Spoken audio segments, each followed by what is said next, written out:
調虎離山，調虎離山。解釋先，睇咗設法使老虎離開山頭，比喻用計謀使對方離開原來的有利地勢，或者使對方離開原來防守的地方，以便襲擊。好簡單啦，調走啦，即係你譬如返學會調位、調動嘅意思啦，係咪？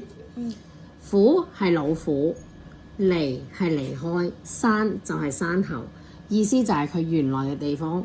因為老虎本身正常係喺個山頭嗰度啊嘛，佢嘅意思就係將對方離開原本佢本身嘅地方，人又好乜嘢都好，你本身喺嗰個地方一定係最熟習嗰個地方㗎嘛，係咪？佢就係要將佢調離嗰個地方，離開佢，係一種計謀嚟嘅。呢一個成語咧係形容喺一種計謀上面，係一種計劃，調虎離山計，明唔明啊？我和姐姐做蛋糕時，弟弟經常走來搗亂，我們只好調虎離山，播放他最喜愛的動畫片給他看。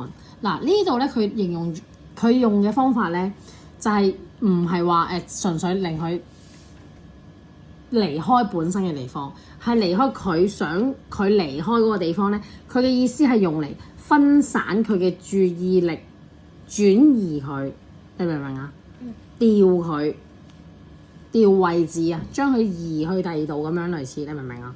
佢就係話播放佢最中意睇嘅動畫片俾佢睇，令佢轉移咗佢嘅視線去睇動畫片啦，就唔好去搗亂佢哋，明唔明白？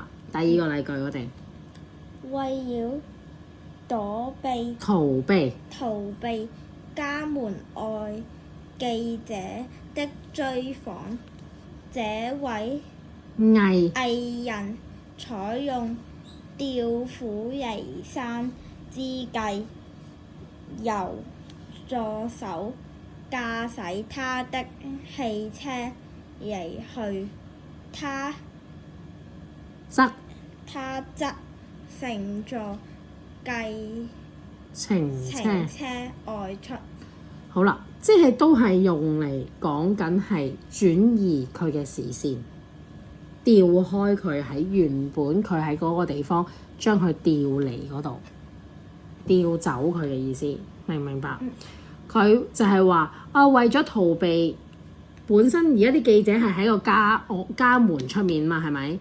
呢個藝人呢，想佢哋離開啦，係咪？佢用嘅方法就係由第二個人呢去揸佢部車出去，等人哋以為嗰個係佢嘛，咁人哋咪會跟佢走咯，係咪啊？即係用一種計謀啦，簡單啲講就係咪？呢一個係一種計謀，呢個成語係一種計謀嘅方法嚟嘅，係一個方法嚟嘅，明唔明白？